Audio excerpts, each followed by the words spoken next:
Welcome to ఈటీ.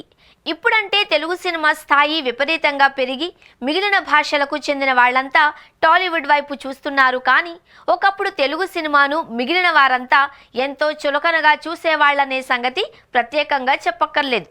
అందుకే తమ క్రేజ్ను పెంచుకోవడానికి, తమ మార్కెట్ను మరింత బలోపేతం చేసుకోవడానికి టాలీవుడ్కు చెందిన హీరోలంతా వేరే భాషలకు చెందిన డైరెక్టర్లతో, మరీ ముఖ్యంగా బాలీవుడ్ డైరెక్టర్లతో జట్టు కట్టడానికి ఆసక్తి చూపించేవారు. అలా ఎంతో మంది హీరోలు పరభాషా డైరెక్టర్లతో కలిసి పనిచేశారు. అయితే అలా చేసిన వాళ్లకు ఎక్కువ శాతం ఫెయిల్యూర్లే ఎదురయ్యాయి. బాలీవుడ్ డైరెక్టర్లతో టాలీవుడ్ హీరోలు చేసిన సినిమాలైతే మరీ దారుణమైన టాక్ను తీసుకురావడంతో పాటు వారికి చాలా చేదు అనుభవాన్ని మిగిల్చాయి.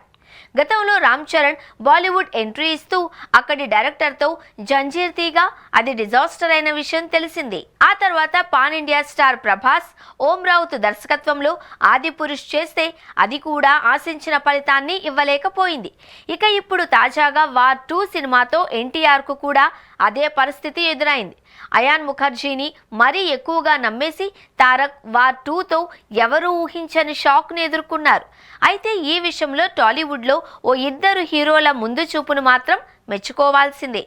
వాళ్లే super star Mahesh Babu, icon star Allu Arjun. వారిద్దరూ ఇండస్ట్రీలోకి వచ్చి ఇన్నేళ్లవుతున్నా ఎప్పుడూ బాలీవుడ్ డైరెక్టర్ల జోలికి పోలేదు.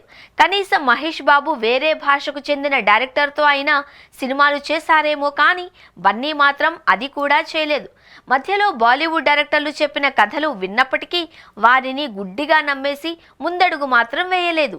బన్నీ మొదటిసారి వేరే భాషకు చెందిన డైరెక్టర్ అయిన అట్లీతో ఇప్పుడే సినిమా చేస్తున్నారు. ఇప్పటి వరకు వేరే ఇండస్ట్రీకి చెందిన డైరెక్టర్తో వర్క్ చేయలేదు.